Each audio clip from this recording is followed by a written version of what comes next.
Hello Gen Zs, कैसे आप सब लोग। I hope so you all have been very very good. हमारे चैनल में अभी सीए इंटरमीडिएट एग्जामिनेशंस जनवरी 25 का एक रिवीजन सीरीज चालू है, जिसमें पेपर नंबर 6 जो आपका है एफएम एंड एसएम, उसका हम बहुत ही शानदार तरीके से एक रिवीजन कर रहे हैं। हम लोगों ने एफएम कंप्लीट कर लिया, सारे कंसेप्ट्स, इवन थ्योरी सब मैंने आपको अच्छे से रिवाइज कराया है। एक प्लेलिस्ट बना दिया है मैंने, उस पर सारे वीडियोज़ ढाले हुए हैं। आज अपने कर रहे हैं स्ट्रैटेजिक मैनेजमेंट का चैप्टर 2। चैप्टर 1 हमने कर लिया, वो भी यूट्यूब पे ऑलरेडी है, आप उसे भी ज़रूर एक बार देख लीजिएगा।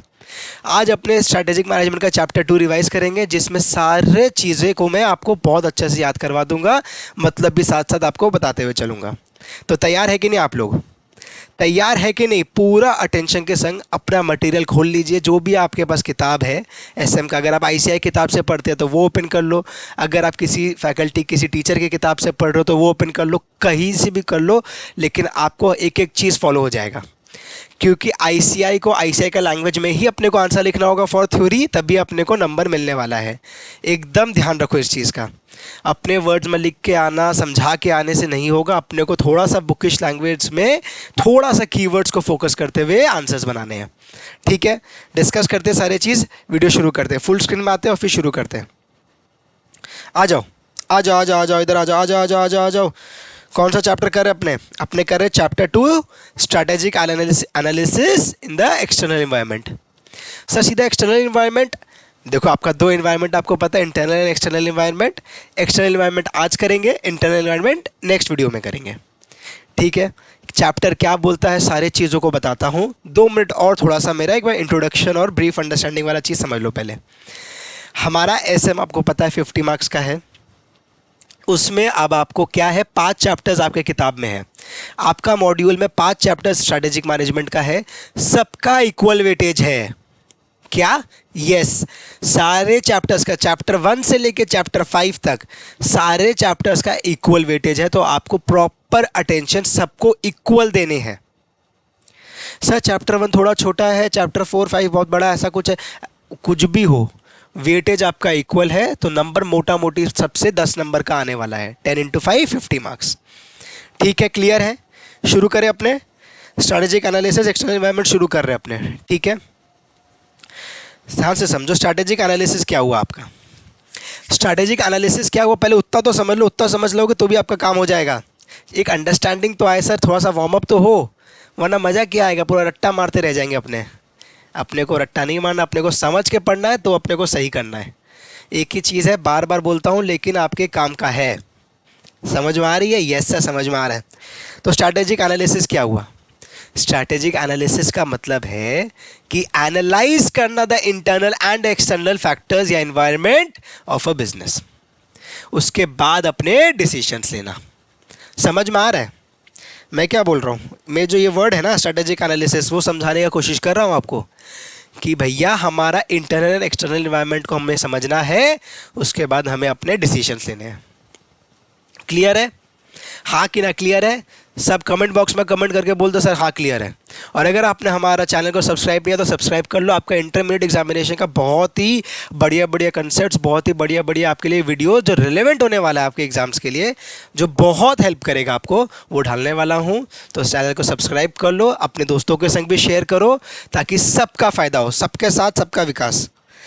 क्या सर आप ये सब आप शुरू करो, सारा काम हो जाएगा। चलो ठीक है ना, चालू करते हैं अपने। सर इन्वायरमेंट का बात कर रहे हो, ये इन्वायरमेंट क्या हुआ? एक्सटर्नल इन्वायरमेंट, इंटरनल इन्वायरमेंट, ये सब क्या है? आपने सुना है बिजनेस इन्वायरमेंट, आपने सुन रखा है, मुझे मालूम है। बिजनेस इन्वायरमेंट के 2 इन्वायरमेंट्स हुए, सब पार्ट्स हुए, समझ लो, इंटरनल एंड एक्सटर्नल इन्वायरमेंट। कोई दिक्कत है इसमें? नहीं। इंटरनल इन्वायरमेंट क्या हुआ, नाम से ही समझ में आ रहा है। इंटरनल इन्वायरमेंट, इधर देखो एक बार इधर देखो, क्विकली एक बार इधर देखो, मैंने आपके लिए कुछ लिख के रखा है, इधर देखो। इंटरनल इन्वायरमेंट क्या हुआ? इनसाइड द कंपनी, जो फैक्टर्स कंपनी के इनसाइड रहते हैं, मतलब कि कंपनी के खुद के फैक्टर्स, एग्जांपल उसके कैसे कस्टमर के संग रिलेशनशिप है, उसके कंपेटिटर्स क्या है, जो फैक्टर्स वो खुद से देख सकता है। समझ में आ रहा है? थोड़ा सा आज मेरा आवाज़ डाउन अगर आपको लगे तो थोड़ा उसके लिए क्षमा करिएगा, लेकिन पूरा हमारा जोश पूरा है। ठीक है ना? यस। इंटरनल इन्वायरमेंट हुआ। एक्सटर्नल इन्वायरमेंट क्या हुआ? सीधी सी बात है, जैसे इंटरनल इन्वायरमेंट मैंने कहा कि कंपनी के अपने फैक्टर्स, अपने अनसिस्टमैटिक एंड सिस्टमैटिक रिस्क पढ़ा है ना, कहाँ पढ़ा था? एफएम में आपका सीएपीएम के अंदर, कैपिटल एसेट प्राइसिंग मॉडल में, systematic risk and unsystematic risk. क्या बोलता था वो कि सिस्टमैटिक रिस्क, मैंने आपको क्या बताया था? सिस्टम, नाम से समझ में आ रहा है, मैक्रो लेवल का रिस्क जो कंपनी के खुद के काबू में नहीं है, वो है सिस्टमैटिक रिस्क जो मैक्रो लेवल पे है। जैसे एग्जांपल, गवर्नमेंट पॉलिसी का कोई चेंज हो गया, जीएसटी आ गई या डिमोनेटाइजेशन, कुछ भी इस टाइप का चीज़ जो कंपनी कुछ नहीं कर सकता उसमें। समझ में आ रही है? अनसिस्टमैटिक रिस्क क्या हुआ?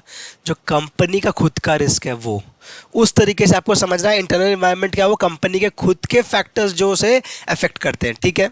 एक्सटर्नल इन्वायरमेंट क्या हुआ? एक्सटर्नल इन्वायरमेंट हमारा हुआ आउटसाइड द कंपनी। सीईओ मतलब हमारा कंपनी है ना, आउटसाइड द कंपनी जो नॉन कंट्रोलेबल है। सॉरी, आउटसाइड द कंपनी मतलब जो नॉन कंट्रोलेबल है। समझ में आ रहा? नॉन कंट्रोलेबल किसके लिए? कंपनी के लिए जो नॉन कंट्रोलेबल है उसकी बात हो रही है, ठीक है। हाँ सर, हमें थोड़ा सा इंट्रोडक्शन समझ में आया, आप आगे बढ़ो। एक डायग्राम आपका मॉड्यूल में दिया है, ये डायग्राम देखोगे ना आपका आधा काम तो इधर से हो जाएगा। एक बार इधर देखो ये डायग्राम मेरे साथ, क्या बोलना चाह रहा है। सेट अपने पढ़ा, सेट सेट बचपन में पढ़ा होगा, क्लास 11 या 12 में। सेट, सबसेट, ऐसे अपने सेट्स बनाते थे, यूनियन, इंटरसेक्शन, ये सब चीज़ बातें करते थे। सर से वो सब हमें अभी मत बताइए, अभी आप ऐसे में पढ़ाइए। इधर देखो एक बार, आप देखो आपका बुक में क्या दिया है कि फर्म्स इंटरनल एनवायरनमेंट यहाँ दिया है, ठीक है। उसके बाद फर्म के स्टेक होल्डर, फिर इंडस्ट्री, उसके बाद डोमेस्टिक फैक्टर्स और फिर इंटरनेशनल फैक्टर्स। इस तरीके से बनाया हुआ इंटरनल एनवायरनमेंट, ये वाला हुआ आपका। समझ में आ रहा है? इंटरनल एनवायरनमेंट आपका ये हुआ, बाकी हमारे क्या हुआ? एक्सटर्नल एनवायरनमेंट की एक बात हुई। आगे और डिटेल में अपने करते हैं, थोड़ा सा टाइम दो, थोड़ा सा टाइम दो। आपको एक बार वार्म अप हुआ कि नहीं ये बताओ, पहले वार्म अप हुआ कि नहीं ये बताओ। मैंने आपके लिए क्या करके रखा है? मैंने आपके लिए क्या करके रखा है मैं बताऊं? मैंने आपके लिए रेलेवेंट पोर्शंस जो है वो सब मार्क भी करके रखे हैं। आपको बहुत अच्छा से बिना कोई टाइम वेस्ट के एकदम बढ़िया रिवीजन होने वाला है। साथ ही साथ जो एमटीपी, आरटीपी, इवन पीवाईक्यूज है लास्ट 5 6 7 आपके टर्म्स के, वो सब भी मैंने हाईलाइट करके मार्क करके रखे हैं, ताकि आप फटाफट उसे नोट कर लो अपने बुक्स में।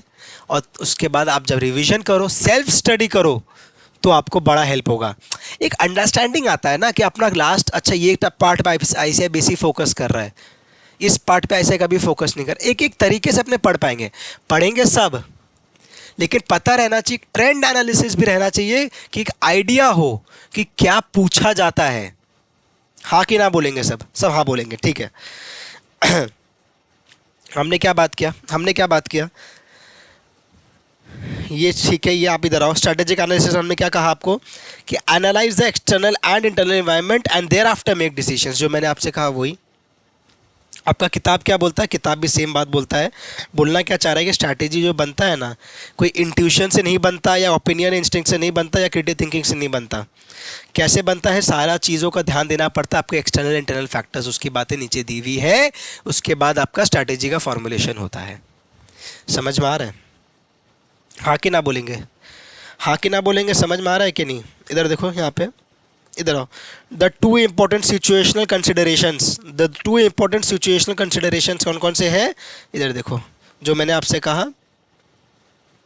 इंडस्ट्री एंड कंपेटिटिव कंडीशंस, और दूसरा organisations own capabilities, resources, internal strength, weakness and market position.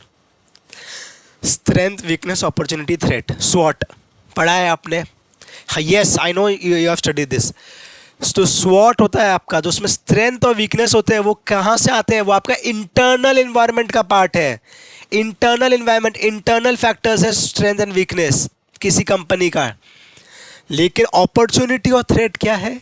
Opportunity और थ्रेट आपके एक्सटर्नल फैक्टर्स हुए। बहुत इंपॉर्टेंट बात बोल रहा हूँ मैं, क्या बोल रहा हूँ? एस एंड डब्ल्यू जो है आपका स्ट्रेंथ एंड वीकनेस, वो क्या है आपका? Internal factor. S and W आपका strength and weakness internal factor. ऐसे मल्टीपल टाइम्स क्यों बोल रहा हूँ? ताकि आपके रजिस्टर हो दिमाग में, आपको याद हो जाए एक बार में। समझ में आ रही है? मैं अपने लिए नहीं बोल रहा, आपके लिए बोल रहा हूँ बार बार। ओ एंड टी क्या है हमारा? अपॉर्चुनिटी एंड थ्रेट्स, ये हमारे हैं एक्सटर्नल फैक्टर्स। समझ में आ रहा है कि नहीं? सब हाँ बोलेंगे, सब हाँ बोलेंगे। आपको कोई भी दिक्कत हो तो क्या करना है, क्या लिखा ऊपर, कॉन्टैक्ट इस ऐप। देखिए आप यहाँ पे रीच आउट करिए, हमें पूरा आपको सपोर्ट मिलेगा। आपके एग्ज़ाम्स में कोई डिफ़िकल्टी आने नहीं दूंगा मैं, पूरा सपोर्ट मिलेगा। आप रीच आउट करो, कांटेक्ट करो, किताबें चाहिए बताओ, जो आपको हेल्प लगेगा बताओ, डिस्कस करो, सब आपको पूरा असिस्टेंस मिलेगा यहाँ पे, ठीक है ना? ओके सर, आ जाओ, आगे आ जाओ, आगे आ जाओ, आगे आ जाओ, आगे आ जाओ। क्या कहा था मैंने? इधर देखो, इधर देखो एक बार। एक्सटर्नल एनालिसिस में क्या लिखा हुआ है आपका, identify opportunity and threats. Internal में क्या बोला हुआ है, स्ट्रेंथ एंड वीकनेस। समझ में आ रही है? हाँ, सिंपल सी बात है, इसमें कोई डिफिकल्टी की चीज़ नहीं है। This is important, this is important. Why? छुपा के दिया हुआ है आपके किताब में, लिमिटेशंस ऑफ स्ट्रेटेजिक एनालिसिस छुपा के दिया हुआ है, डायरेक्टली बुलेट फॉर्म में नहीं दिया। सॉरी, डायरेक्टली बुलेट फॉर्म पे नहीं दिया। आईसीआई आपको यहाँ पे पूछ सकता है, चाहे 2 नंबर के लिए पूछे, चाहे 1 नंबर के लिए, जैसे भी पूछे। एक बड़ा क्वेश्चन बनाएगा, एक केस स्टडी देगा उसमें, और सब पार्ट में उस क्वेश्चन का टैग क्वेश्चन बोल लो या सब क्वेश्चन कैसे भी बोल लो, 2-3 चीज़ें पूछ लेगा, और जिसमें एक पूछ लेगा लिमिटेशंस बता दीजिए स्ट्रैटेजिक एनालिसिस का। समझ में आ रहा है? कैसा भी टाइप का क्वेश्चन आ सकता है। एक बड़ा क्वेश्चन आया जिसमें पूरा चैप्टर के अलग अलग पोर्शंस पूछ लिए, ऐसा किया हुआ इंस्टीट्यूट ने पहले भी, इवन आपके रिसेंट में या सितंबर के एग्जाम से भी ये चीज़ हुई थी। तो आपको पूरा अच्छे से एक एक चीज़ चैप्टर के पढ़ने हैं। अब ऐसा नहीं होता है कि सर हमने ये छोड़ दिया, सर ये छोड़ देते हैं ना, कोई तो एक पैराग्राफ पूछता है या कोई एक टॉपिक पूछता है आईसीआई, तो रिस्क ले लेते हैं। ऐसा नहीं हो रहा है अब आईसीआई आपसे ये भी पूछ रहा है, मान लो उसका नेक्स्ट टॉपिक अगर ये है तो ये भी पूछ रहा है। एक क्वेश्चन में ऊपर वाला पार्ट नीचे वाला पार्ट दोनों पूछ रहा है। समझ में आ रहा है? इंपॉर्टेंट बात बता रहा हूँ, समझ में आ रहा है? हाँ सर। लिमिटेशंस क्या है? लिमिटेशन के लिए मैंने आपको एक चीज़ बताई थी, याद है क्या? कभी भी किसी भी चीज़ का लिमिटेशन आए बोल देना टाइम कंज्यूमिंग है। कभी भी किसी भी चीज़ का लिमिटेशन है टाइम कंज्यूमिंग बोल देना। इवन आप जो सीए कर रहे हो उसका लिमिटेशन भी ये हो सकता है कि टाइम कंज्यूमिंग है। क्या आप बोल रहे हो सर? अरे सही तो बात है, आपका 4 इयर्स 5 इयर्स जितना भी जिसको लगता है, या ज़्यादा भी लग सकता है, राइट? तो टाइम लग रहा है, ये आपका सिग्निफिकेंट टाइम ऑफ लाइफ, आपका पूरा यूथ का टाइम है ये। 18-19 साल से लेके 22 साल 23 साल 21 साल जितना भी सब सीए बनते हैं, एकदम प्राइम ईयर्स होते हैं आपके। तो ये भी क्या है, टाइम कंज्यूमिंग है। कोई भी चीज़ का लिमिटेशंस हो, टाइम कंज्यूमिंग तो बोलना ही है। क्या आप बात कर रहे हो? यस यस, इधर ध्यान दो, ग्रीन से हाईलाइट करेंगे। सेकेंड लिमिटेशन पे आता हूँ एक बार, it can be time consuming at times. समझ में आ रहा है? समझ में आ रहा है? पहला लिमिटेशन क्या बोल रहा है? पहला लिमिटेशन बोल रहा है it gives a lot of innovative options but does not tell which one to pick. मतलब बहुत सारा ऑप्शन दे रहा है स्ट्रेटेजिक एनालिसिस करके, ये भी कर लो, ये भी कर लो, ये भी कर लो, लेकिन चूज किसे करूं वो नहीं बता रहा है। समझ में आ गई? यस, रीड कर लेना, याद कर लेना, आपके लिए इंपॉर्टेंट है, ये मैंने लिखा है, आपके लिए इंपॉर्टेंट लिखा है। चलो आगे बढ़ते हैं। क्या नेक्स्ट टॉपिक क्या है? Issues to consider for strategic analysis. क्या क्या इशू जो स्ट्रेटेजिक एनालिसिस आपका कंसिडर करता है? पहला बात, strategy evolves over a period of time. Strategy evolves over a period of time, पहला पॉइंट। सेकंड पॉइंट क्या है? Balance of external and internal factors. पता है हमें balance of internal and external factors अपने को पता है। पहला पॉइंट क्या है? Evolves over a period of time. Second है balance of external and internal factors. Third है रिस्क। हाँ हाँ सर, ये तो पता है, रिस्क तो पता है। कई भी चीज़ हो जहाँ पे आपको लगे कि रिस्क एक पॉइंट बन सकता है, ज़रूर ढालना उसे। रिस्क आपका हर जगह है, कुछ भी लाइफ में करो रिस्क है, वो पॉइंट है, वो इशू है। तो 3 इशू क्या हमने डिस्कस किया? 3 इशू क्या डिस्कस किया? Strategy evolves over a period of time, second balance of external internal factors, और थर्ड है रिस्क। पहला evolve over period of time, second है balance of external internal factors, and तीसरा है रिस्क। समझ में आ रहा है? रिपीट क्यों कर रहा हूँ? ताकि याद हो। कितना बार क्या होता है, अपने पढ़ते हैं तो भूल जाते हैं। आप रिवीजन वीडियो क्यों देख रहे हो? ताकि कोई टीचर आपको बताए, आपको सुनने से याद रहता है। ऐसा हुआ है आप एग्ज़ाम देने जा रहे हो, या कोई टॉपिक आप एग्ज़ाम का प्रिपरेशन के टाइम पे अपने फ्रेंड के संग डिस्कस करते हो, और वो अगर एग्ज़ाम में आ गया ना, तो आपका अगर डिस्कशन किया हुआ है तो डेफिनेटली आपको याद रहता है और आप सही करके आते हो। पर्सनल एक्सपीरियंस से बता रहा हूँ ये सेम चीज़ मैं आपको। कोई चीज़ बात करने से, डिस्कस करने से, सुन लेने से ना, याद हो जाता है, अपने आप रजिस्टर हो जाता है। देखने से आप इतना चीज़ पढ़ रहे हो, 6 सब्जेक्ट पढ़ रहे हो, थ्योरी प्रैक्टिकल क्या क्या नहीं कर रहे हो, तो हर चीज़ आप पढ़ रहे हो, देख रहे हो। सुनना इज़ अ डिफरेंट थिंग, इसलिए आपको रिकॉल हो जाता है। समझ में आ रहा है? यस क्या सर, आप फिलोसॉफिकल बात कर रहे हो, आप इधर ध्यान दो, चलो इधर ध्यान दो। It will therefore evolve with time, पता है अपने को, टाइम से इवॉल्व होता है। Balance of external internal factors मैंने आपको बताया। थर्ड है रिस्क। रिस्क को मेंटेन करना बहुत ज़रूरी है, बैलेंस रहना चाहिए कि कितना रिस्क मुझे लेना है, कितना रिस्क मुझे लेना है नहीं लेना, मुझे उसका बैलेंस रहना चाहिए। आगे आ जाओ एक बार, जहाँ इंपॉर्टेंट होगा आपको बताऊंगा, आपको ध्यान से सुनना है, कहाँ मैं इंपॉर्टेंट बोल रहा हूँ, कहाँ रीड बोल रहा हूँ, ताकि आप अकॉर्डिंगली मार्क कर सको। आप अकॉर्डिंगली उसको मार्क करिए, आपको बहुत हेल्प होगा। रनिंग नोट्स लेने का ट्राई करिए, अगर मैं कुछ बोल रहा हूँ तो लिखने का हो तो साथ साथ लिखते भी चलिए, ठीक है? यस इधर आ जाओ। जो बातें हमने की ना वही लिखा है इस फिगर में, वही दिया हुआ है। क्या दिया है फटाफट आपको दिखा देता हूँ, इधर आओ। टाइम के हिसाब से, और इधर क्या है स्ट्रेटेजिक रिस्क। एक्सटर्नल फैक्टर्स के हिसाब से क्या दिया है, शॉर्ट टाइम में errors in interpreting the environment cause strategic failure, ठीक है? लॉन्ग टाइम में, लॉन्ग टर्म में क्या होगा, changes in the environment lead to obsolescence of strategy. Long term में आपका स्ट्रैटेजी में इन्वायरमेंट में चेंज होता है। इन्वायरमेंट मतलब हमने डिस्कस किया जो सराउंडिंग्स है, इकोसिस्टम है जिसमें एक बिजनेस काम कर रहा है, वो उसका इन्वायरमेंट हुआ। सर एग्जांपल दो, 2 मिनट और दो, मुझे एग्जांपल एक अच्छा देगा आपको बताऊंगा। थोड़ा सा टाइम और दो, एक अच्छा एग्जांपल से आगे डिस्कस करेंगे। इंटरनल क्या हुआ, organisational capacity is unable to cope with strategic demands. जो कैपेसिटी है हमारी, वो हमारी डिमांड से कोप अप नहीं कर पा रही है। अगला, इनकन्सिस्टेंसीज कहाँ पे है ये, लॉन्ग टाइम में। लॉन्ग टाइम में क्या बोल रहा है आपका इंस्टीट्यूट, आपका किताब बोल रहा है, inconsistencies with the strategy are developed on account of changes in internal capacity and preferences. मतलब कि जो आपका इंटरनल कैपेसिटी या प्रेफरेंस लॉन्ग टर्म में चेंज होता चला जाएगा, तो स्ट्रैटेजी आपका इनकन्सिस्टेंट हो जाएगा। समझ में आ रहा है? समझ में आ रहा है? ध्यान रखो, रीड करो, आगे बढ़ जाओ। जहाँ रीड बोलते हैं वहाँ रीड करना है, जहाँ इंपॉर्टेंट बोलते हैं वहाँ पे बहुत अच्छे से अटेंशन देना है। समझ में आ रही है? बार बार बोल रहा हूँ, चलो ठीक है। यहाँ बोलता है एक्सटर्नल इनकन्सिस्टेंसी का, एक बार देख लो, एक बार इधर ये वाला चीज़। External risk is on account of inconsistencies between strategies and the forces in the environment. Sorry, external risk क्या है, इनकन्सिस्टेंसी मतलब हमारा स्ट्रैटेजी और इन्वायरमेंट में मैचिंग नहीं खा रहा। ऐसा स्ट्रैटेजी मैंने बनाया है जो मेरे इन्वायरमेंट के संग सिंक नहीं खा रहा, तो मेरा एक्सटर्नल रिस्क होता है, ठीक है? ये या इंपॉर्टेंट, हाँ। एक्सटर्नल रिस्क, इंटरनल रिस्क आप हो सकता है 1 नंबर का 2 नंबर का कुछ पूछ लें, ग्रीन से हाईलाइट करेंगे। Internal risk occurs on account of forces that are either within the organisation or are directly interacting with the organisation on a routine basis. पता ही अपने को, इंटरनल नाम से ही समझ में आ रहा है कि ऑर्गेनाइजेशन का इंटरनल, उसके अंदर का रिस्क, उसके इंटरनल फैक्टर्स की वजह से उसका रिस्क, उसकी बात हो रही है यहाँ पे, ठीक है? इजी नाम से समझ में आएगा ये सब आपको। स्ट्रेटेजिक एनालिसिस में यहाँ पे और डिटेल में दिया आपका, इधर आ जाओ। यहाँ पे और डिटेल में दिया एक्सटर्नल एनालिसिस में क्या क्या होता है, आगे भी और डिटेल में आपका किताब देता है। मतलब एक एक चीज़ को कभी छोटा में फिर बड़ा में देना पता नहीं क्या है, लेकिन देता है, ठीक है ना? तो आपको यहाँ पे देख लो एक बार फटाफट, फिर आगे और डिटेल में भी पढ़ेंगे। कस्टमर एनालिसिस, ठीक है, कंपटीटर एनालिसिस पता है, मार्केट और इन्वायरमेंट एनालिसिस, ये हमारे क्या हुए, एक्सटर्नल एनालिसिस। इंटरनल क्या है, इंटरनल है हमारा परफॉर्मेंस कैसा है हमारा, वो हमारा क्या हुआ, performance analysis is our internal analysis, ठीक है? सेकंड क्या है, सेकंड क्या है, सेकंड है हमारा डिटर्मिनेंट्स एनालिसिस। क्या बोल रहा हूँ इधर देखो एक बार, ये भी रीड कर लेना, आपको कोई दिक्कत इसमें होगी नहीं, ठीक है? ये चारों पांचों रीड कर लेना लिख दो सर, ये लिख देता हूँ, रीड कर लेना, कोई दिक्कत नहीं है।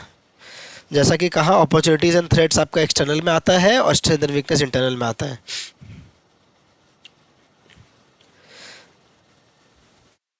आ जाओ बिजनेस इन्वायरमेंट। अब जाके बिजनेस इन्वायरमेंट दिया आपको किताब में, अब जाके बिजनेस इन्वायरमेंट आपके किताब में दिया, 3 पॉइंट इसमें मार्क करा रहा हूँ। व्हाट इज बिजनेस इन्वायरमेंट का क्वेश्चन अगर आया तो ये 3 पॉइंट देना है। ये आपका कब आया था पता है, May 24 में आया था वैसे बिजनेस इन्वायरमेंट ये देखो इधर देखो, ये आया था आपका May 24। दिख रहा है, दिख रहा है, दिख रहा है, यस सर दिख रहा है। चलो इधर आओ, यहाँ पे आपको बहुत अच्छा डेफिनेशन दिया बिजनेस एनवायरनमेंट का। The term business environment. The term business environment refers to all external factors, influences or situations. क्या बोल रहा हूँ? सारे external factors, influences या situations that in some way affect my decision. Business environment क्या हुआ? जो इकोसिस्टम है, जो सराउंडिंग है, जिसमें एक बिजनेस फॉल कर रहा है, कंडक्ट हो रहा है, उसके अराउंड के जितने फैक्टर्स है वो अफेक्ट कर सकते हैं उस बिजनेस के डिसीजंस को। सब यस बोलेंगे, रिलेट कर पा रहे हैं सब? आज के डेट में अगर मान लो ऑटोमोबाइल कंपनी इंडिया में ऑपरेट कर रही है तो वो क्या करती है? वो मिडिल क्लास को टारगेट करने के लिए मिडिल रेंज के कार ज़्यादा बनाती है। आज के डेट में इंडिया में आज भी 8-9 लाख का ही मीडियन कार का वैल्यू रहता है। 8-9 लाख का ही आपका कार का वैल्यू रहता है, ठीक है। यही चीज आपका यूएस में या चाइना में बढ़ जाता है, 20 लाख 25 लाख में चला जाता है एवरेज। तो ये इन्वायरमेंट के हिसाब से काम हो रहा है। यहाँ पे हमारी मारुति होंडाई जितने भी काम कर रहे हैं इस इन्वायरमेंट के हिसाब से ही काम कर रहे हैं। समझ में आ रहा है? यस, समझ में आ रहा है? यस। एक सेकंड देना मुझे प्लीज, एक सेकंड देना।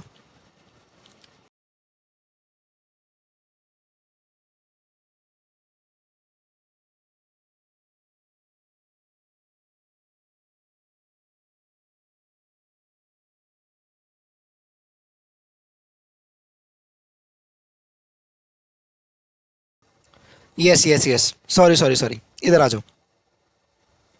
थोड़ा सा गला का थोड़ा प्रॉब्लम चल रहा है इसलिए आपको थोड़ा डिस्टर्बेंस हो रहा है, सॉरी फॉर दैट। इधर आ जाओ, इंपॉर्टेंट चीज़ का बात करेंगे। अच्छा, मैंने कहा था आपको 3 पॉइंट मार्क कराऊँ, कहाँ मार्क करा लो फटाफट। पहला पॉइंट ये द टर्म बिजनेस एनवायरनमेंट का। सेकेंड पॉइंट ये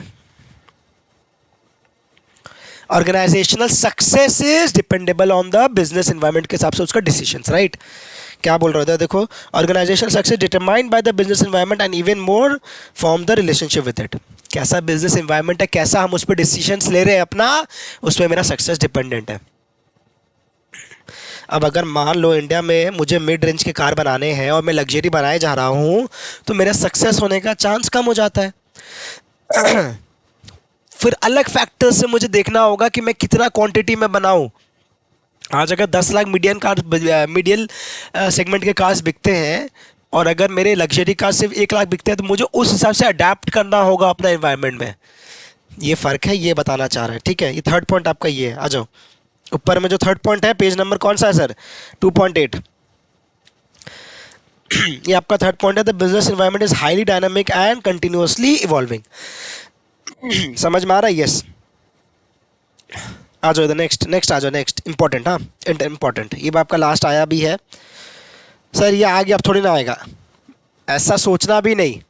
मई 24 में आया, जनवरी 25 में नहीं आएगा, ऐसा कहीं नहीं लिखा है, ठीक है ना। इधर आओ, this interaction business environment and business and उसका एनवायरनमेंट का इंटरैक्शन का बात हो रहा है, किसका? बिजनेस एंड इट्स एनवायरनमेंट का, ठीक है। This interaction helps in strengthening the business. कैसे? ये सारे पॉइंट्स लिखे हैं। कैसे ये सारे पॉइंट्स लिखे हैं? कौन कौन से पॉइंट्स हैं सर? डिटरमाइन करना अपॉर्चुनिटी एंड थ्रेट क्या है, पहला पॉइंट। बिजनेस एंड उसका एनवायरनमेंट का जो इंटरैक्शन है, मतलब जो जुगलबंदी रहती है, वो जुगलबंदी को हम कैसे करके अपने यहाँ पे कैसे पता कर सकते हैं, उसके वेज दिए हुए हैं। इधर देखो क्या लिखा है, it helps the business in the following veg. Business को कैसे उससे फायदा होगा, हेल्प होगा, वो सारे पॉइंट्स दिए हुए हैं। पहला, अपॉर्चुनिटी एंड थ्रेट को डिटरमाइन करना। सब हाँ बोलेंगे। अपॉर्चुनिटी एंड थ्रेट को डिटरमाइन करना is important. Second, direction for growth. Second क्या है? Direction for growth. देखो एक चीज आपको एग्जाम में ध्यान क्या देना है, जितने पॉइंट्स है ना, ये बुलेट पॉइंट्स, सबका जो बोल्ड में लिखा है, ब्रॉड हेडिंग्स दिए हैं, ये वर्ड टू वर्ड सही करके आना, सही लिख के आना एग्जाम में।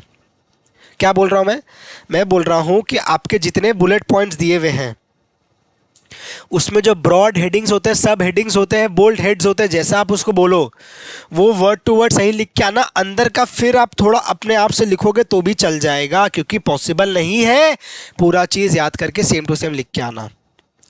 समझ में आ रहा है? समझ में आ रहा है आपको क्या बोल रहा हूँ? वापस बोलूँ क्या?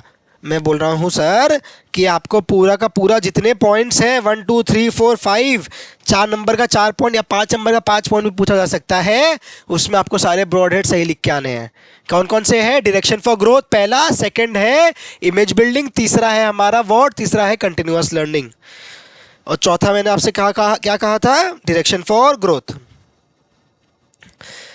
और लास्ट वाला है मीटिंग कंपटीशन। ये सारे जितने पॉइंट्स हैं ये क्या बताता है कि बिजनेस एंड उसका एनवायरनमेंट से मिल के काम करने से हमारे बिजनेस को क्या क्या फ़ायदा हो सकता है, कैसे हेल्प हो सकता है।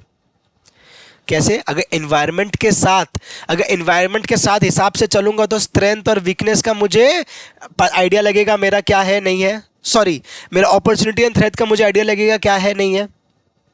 हमने बात किया है कि हमारा जो एनवायरनमेंट रहता है, हमारा एक्सटर्नल एनवायरनमेंट में हमारा अपॉर्चुनिटी एंड थ्रेट रहता है। Yes yes. सेकंड, मैं लर्न करूंगा, मैं सीखूंगा हमारे एनवायरनमेंट से। थर्ड, एक इमेज बनाऊंगा वहां पे। अरे आज हमारा क्विक कॉमर्स बोल लो या ई कॉमर्स बोल लो, अमेजन ने अपना इमेज बनाया उस प्लेटफॉर्म में। नेक्स्ट क्या है? डायरेक्शन फॉर ग्रोथ, जिसमें इंस्टीट्यूट क्या बोलता है एक बार देख लो। Interaction with the environment enables the business identify the areas for growth and expansion of their activity. Simple सा लाइन बोला है, सिंपल सा लाइन बोला है। लास्ट में क्या है? Meeting competition. ऑब्वियस सी बात है, कोई भी इन्वायरमेंट में काम करो आपको कंपटीशन से तो मुलाकात करना ही होगा। Previous year question May 24 important अलग से बोलना पड़ेगा क्या? अगर प्रीवियस ईयर क्वेश्चन May 24 ये आया हुआ है तो इसको इंपॉर्टेंट अलग से बोलना है क्या मुझे?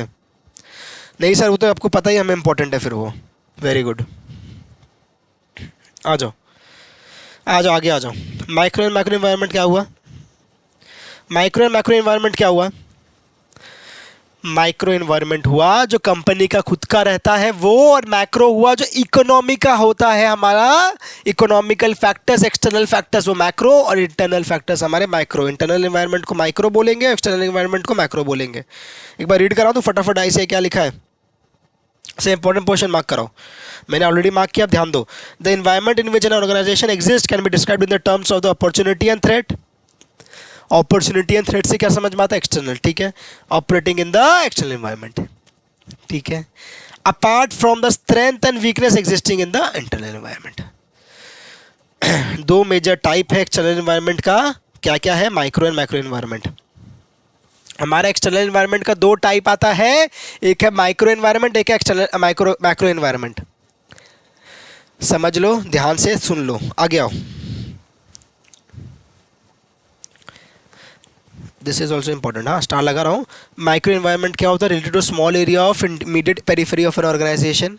और मैक्रो के लिए क्या लिखा है? मैक्रो आपका है, मैक्रो आपका आगे दिया हुआ है, मैक्रो आपका आगे दिया हुआ है, ये रहा।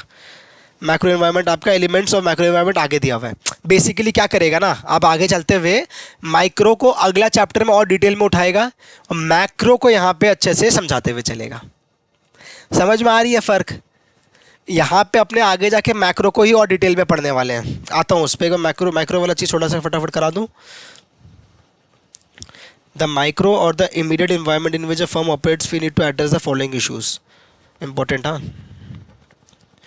बुलेट में दिया है, 4 5 6 बुलेट है, कोई तरीके से क्वेश्चन बन सकता है। कभी आया आरटीपी में, कितना बार आया वो ज़रूरी नहीं होता। बहुत बार कितने टॉपिक्स आरटीपी में आते जाते हैं लेकिन एग्ज़ाम में नहीं आता, और कितना बार कोई टॉपिक आरटीपी में नहीं भी आया हुआ होता है तो एग्ज़ाम में डायरेक्टली आ जाता है। समझ में आ रही है? यस, इधर आओ। क्या इश्यूज़ है ये आप लोग पढ़ लो, कोई दिक्कत नहीं होगा इसमें आपको। रीड नहीं लिख सकता इसको मैं, आप लोग इसको पढ़ना, ठीक है। लेकिन इसको मैंने इंपॉर्टेंट बोला है, आप लोग इसे पढ़ लेना, कोई इसमें दिक्कत नहीं होगा। कौन कौन सा इशू में हमारा माइक्रो एनवायरनमेंट आता है तो थोड़ा सा बता दो। Employees of the firm, they characteristics and how are they organised, वो हमारा माइक्रो हुआ। Second, customer base. अरे ऐसे याद करो, एम्प्लॉयज़, कस्टमर, फिनेंस, सप्लायर, ऐसे याद करोगे तो बेटर याद होगा। कौन कौन सा हुआ? माइक्रो मतलब कंपनी स्पेसिफिक। कंपनी स्पेसिफिक में क्या क्या हो सकता है? उसके कस्टमर, उसका सप्लायर, उसका फिनेंस खुद का, उसका एम्प्लॉय, लोकल कम्युनिटी और कंपटीशन। वही मैं सोचा कंपटीशन का गया, कंपटीशन तो होना ही है। कंपनी की बात हो रही है स्पेसिफिक, तो क्या क्या चीज़ अफेक्ट करेंगे? कंपटीशन, कस्टमर, सप्लायर, एम्प्लॉय, पैसे, फिनेंस। याद हो रहा है? हाँ। आ जाओ, elements of macro environment. Star दिया मतलब क्या इंपॉर्टेंट, हाँ। कौन कौन सा होगा? The environment includes factors outside the firm which can lead to opportunities or threats to the firm. ठीक है. There are many factors. कौन कौन से होते हैं? Socio economic, technological, supplier, competitors and government. पढ़ के रखा है आपने, पहले भी पढ़ा है, मुझे जहाँ तक पता सीए फाउंडेशन में भी कहीं पढ़ा आपने इसे, कि आपके सोशो इकोनॉमिक फैक्टर्स, आपके टेक्नोलॉजी, सप्लायर, आपका लीगल, पॉलिटिकल, गवर्नमेंट, ये सब जितने भी फैक्टर्स है, ये सब आपको मैक्रो इन्वायरमेंट में फ़र्क पड़ेंगे. आगे आ जाओ. डेमोग्राफिक इन्वायरमेंट हमारा मैक्रो इन्वायरमेंट के अंदर आता है. डेमोग्राफिक इन्वायरमेंट क्या हुआ? ये characteristics of a population. Demographic environment का मतलब कैरेक्टरिस्टिक्स ऑफ अ पॉपुलेशन. इधर आओ, इधर देखो.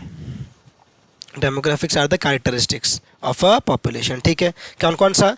Race, age, income, education, position of assets, house ownership, job position, region, degree of education. ये सारे बातें हमारे डेमोग्राफिक एनवायरनमेंट के अंदर आते हैं. ठीक है. तो आगे बढ़ते हैं. Socio culture environment. Socio culture environment क्या हुआ? नाम से ही समझ में आ रहा है यार, सोशल एंड कल्चरल एनवायरनमेंट. जैसे कि इसमें इंपॉर्टेंट मार्क करो तो social traditions, values and beliefs and standards of literacy, ethical standards of society, extent of social stratification, conflict, cohesiveness and so forth. हाँ, ये मार्क कर लो आप लोग, मार्क कर लो इसे, मार्क कर लो इसे. कोई दिक्कत हो रही है क्या? कोई दिक्कत हो रही है? नहीं, इसे कोई दिक्कत नहीं हो रहा है. गुड. आगे आ जाओ. Economic environment. इकोनॉमिक इन्वायरमेंट में क्या क्या आएगा? इकोनॉमिक इन्वायरमेंट में क्या क्या आएगा? Direct bearing on the overall business strategies रहता है हमारा इकोनॉमिक कंडीशंस का. इकोनॉमी का कंडीशंस कैसा है, हमारे फिनेंसेस का अरेंजमेंट कैसा चल रहा है, सारा चीज़ों का डायरेक्ट बियरिंग आता है हमारे बिजनेस स्ट्रैटेजी का, हमारे डिसीजंस पे. सीधी सी बात है. रीजनल, नेशनल, ग्लोबल लेवल्स, तीनों पे, तीनों लेवल्स पे, तीनों लेवल्स पे बात कर रहा हूँ मैं आपसे. Regional, national, global levels. Economic environment determines the strength and size of the market. जो जो मार्क करा रहा हूँ मार्क करते चलो.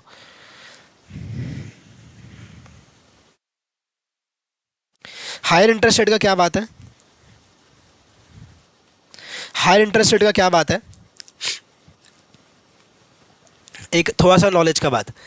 आपको पता है अभी क्या चल रहा है हमारे देश में? हमारे देश में अभी रेपो रेट क्या है? रेपो रेट क्या होता है? जिस रेट पे हमारे सेंट्रल बैंक्स बोरो करते हैं फ्रॉम, हमारे कमर्शियल बैंक्स बोरो करते हैं फ्रॉम सेंट्रल बैंक, आरबीआई. मतलब अभी आज के रेट में चल रहा है 6.5% का इंटरेस्ट रेट. अगर इकोनॉमी में स्लो डाउन रहता है तो अपने ने पढ़ा है कि क्या करता है हमारा सरकार? अपने मॉनेटरी पॉलिसीज़ में चेंजेस लाता है. मॉनेटरी पॉलिसी कमेटी बैठती है, उसमें चेंजेस लाता है जिसमें टैक्स रेट को ऊपर नीचे किया जाता है to manage the economy, to manage the inflation level. इसी चीज़ पे अभी हमारे देश में भी बात हो रही है. 6 दिसंबर को हमारा एमपीसी कमेटी है, मतलब मॉनेटरी पॉलिसी कमेटी की मीटिंग है. उसमें इंटरेस्ट रेट को हो सकता है घटाने का बात हो.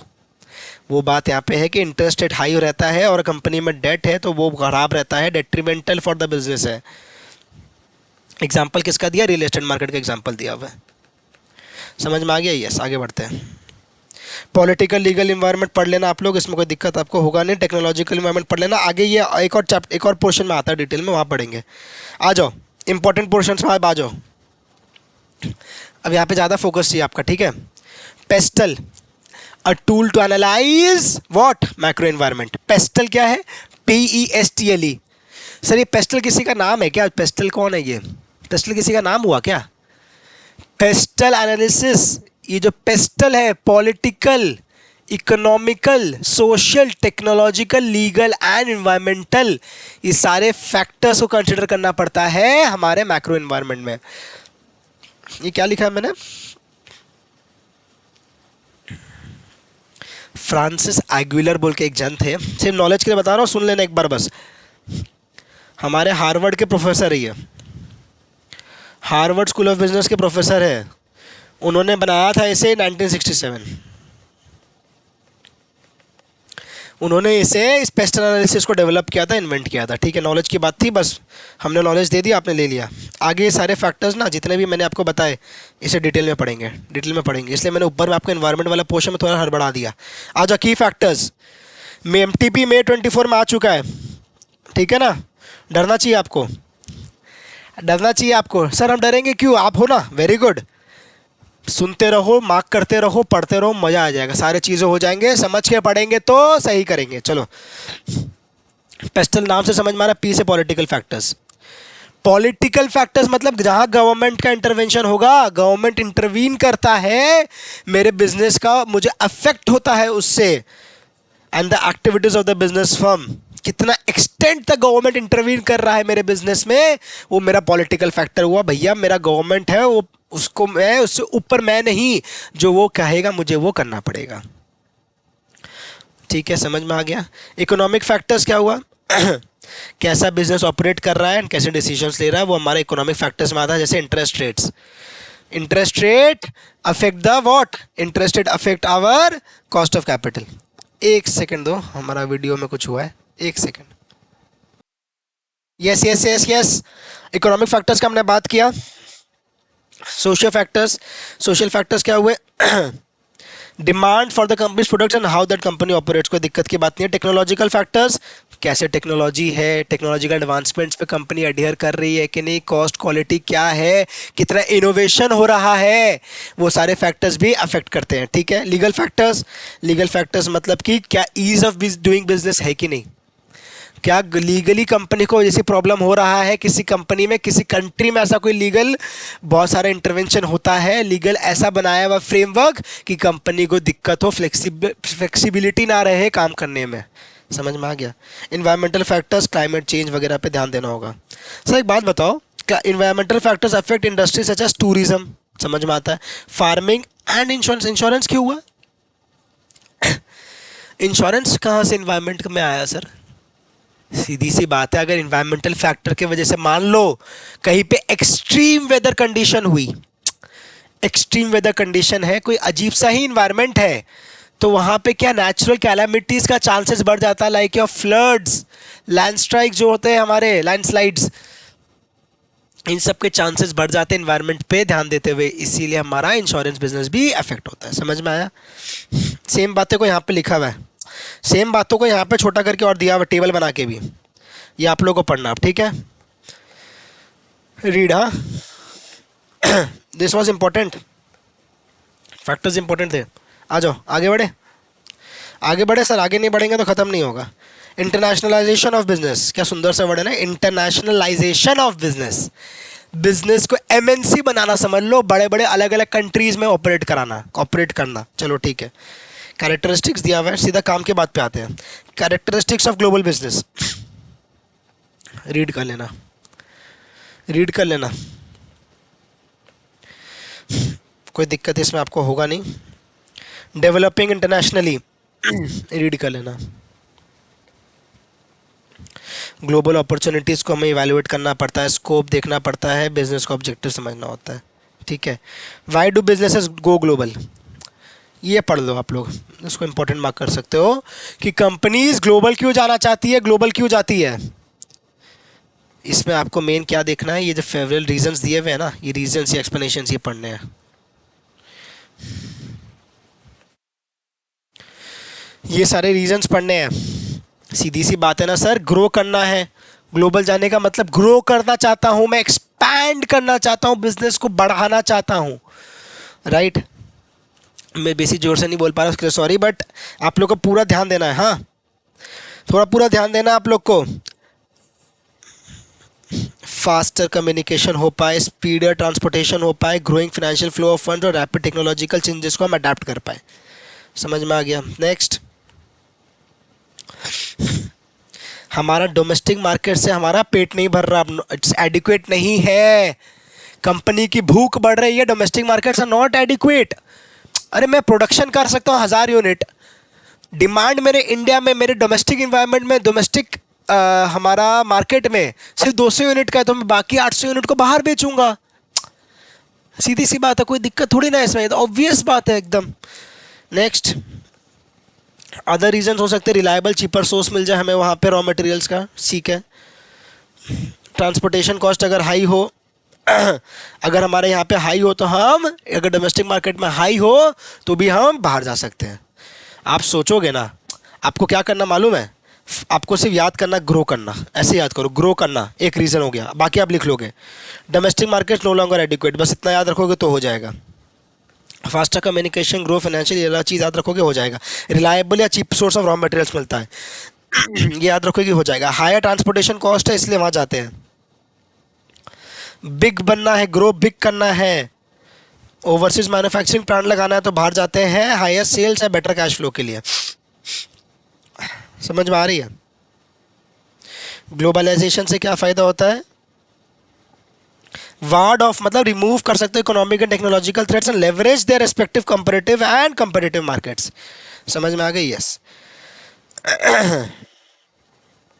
Multinational environment analysis, regional environment analysis, country environment analysis. Environment analysis का 3 भाग में बात किया हुआ है, एक मल्टीनेशनल लेवल पे, एक रीजनल लेवल पे, एक कंपनी कंट्री लेवल पे। तीनों को क्या करो, रीड, तीनों को रीड कर लेना, आपका काम हो जाएगा, इसमें कोई दिक्कत आपको होगी नहीं, ठीक है। आगे बढ़ते हैं, अपने को कंप्लीट भी करना है, एक वीडियो में अपने को रिवीजन भी करना है सर, जहां इंपॉर्टेंट हो वहां पे टाइम देके आपको समझाना भी है। हमारा रिवीजन क्लास चल रहा है, थोड़ा सा स्पीड बढ़ाना पड़ेगा, आपको भी थोड़ा मैनेज करना होगा, कोप करना होगा। आगे बढ़ जाओ, आ जाओ, इंपॉर्टेंट पोर्शन पाओ। Understanding the product and industry. मालूम है कब आया आपका question? Previous year question May 24 में आया। बिजनेस प्रोडक्ट्स हैव कैरेक्टरिस्टिक्स, कौन कौन से? इस टाइप के क्वेश्चन से पूछ, मैंने कहा आपको जहां बुलेट मिले आईसीआई को वहां इंटरेस्ट आ जाता है। बुलेट मिला ना, ये सारा पॉइंट्स बुलेट पॉइंट हो गया आपका, इटैलिक्स करके दिया हुआ था। Characteristics of A business product क्या हो सकता है? कोई भी बिजनेस प्रोडक्ट सोचो, उसका कैरेक्टरिस्टिक क्या, वो टैंजिबल हो सकता है या इंटैंजिबल हो सकता है। इंटैंजिबल कैसे? अरे भैया सर्विस हुआ, इलेक्ट्रिसिटी हुआ, अगर मान लो इलेक्ट्रिसिटी का कोई सप्लाई हुआ, कोई मान लो कोई आपका टेक्नोलॉजिकल सर्विस, बैंकिंग सर्विस हुआ, तो वो सब इंटैंजिबल हुआ। Next, product has a price, पता है अपने को, कोई दिक्कत नहीं है। अरे भैया उसमें कोई फीचर होगा जिससे मेरे कस्टमर को, मुझे एक सेटिस्फैक्शन हो, मैं एक वैल्यू परसीव कर सक रहा हूं, आऊंगा इस पे आगे। तो फिर मैं क्या करूंगा सर? तो मैं उसे, उसके फीचर्स होंगे तभी मैं अपना एक वैल्यू परसीव कर रहा हूं, सेटिस्फैक्शन मुझे हो रहा है, ठीक है। इसमें क्या लिखा है आपका किताब में? Product feature is a component of product that satisfies a customer need, ठीक है। ये आप एक पॉइंट ले बना सकते हो इजीली। जो मैंने आपसे कहा वैल्यू प्रोवाइड करना चाहिए, ये ऐसे 2 पॉइंट इजीली बना सकते हो जाएगा आपका काम। पिवटल फॉर बिजनेस है प्रोडक्ट, अरे भैया प्रोडक्ट है तभी तो बिजनेस है। अगर आज हम पढ़ा रहे हैं आपको तो हमारा एजुकेशन, हम आपको जो क्लासेस देते हैं वो हमारा प्रोडक्ट हुआ। सीधी सी बात है, मतलब आप बड़े मैच्योर बच्चे हो गए हो, अब सब समझते हो। Product has a useful life, अरे हर प्रोडक्ट का एक यूजफुल लाइफ होता है। मतलब कि डीवीडीज रिप्लेस हो गए ओटीटी प्लेटफॉर्म से, तो वो भी एक तरीके से क्या यूजफुल लाइफ था उसका। आगे आएंगे प्रोडक्ट लाइफ साइकिल में, अच्छा आएंगे हम प्रोडक्ट लाइफ साइकिल में, हम इस चीज़ पर डिटेल में बात करेंगे। वेरी इंपॉर्टेंट ना, वेरी वेरी इंपॉर्टेंट। कितना बार आया देख सकते हो आप लोग। कितना बार ऐसे पूछ रहे, ऐसे बार बार आप देख सकते हो। प्रोडक्ट लाइफ साइकिल क्या हुआ? प्रोडक्ट लाइफ साइकिल क्या हुआ? कोई भी प्रोडक्ट होता है, एग्जांपल ले, अब बढ़िया सा एग्जांपल लेके बताऊं क्या? एक सेकंड दो प्लीज, सॉरी, एक सेकंड। आप लोग एक बार रीड करो, एक बार रीड करो।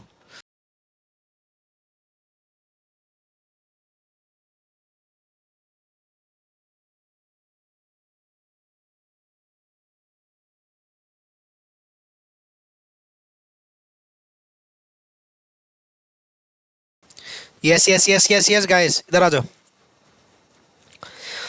थोड़ा सा क्षमा करना हमें, हाँ आज चलो आ जाओ।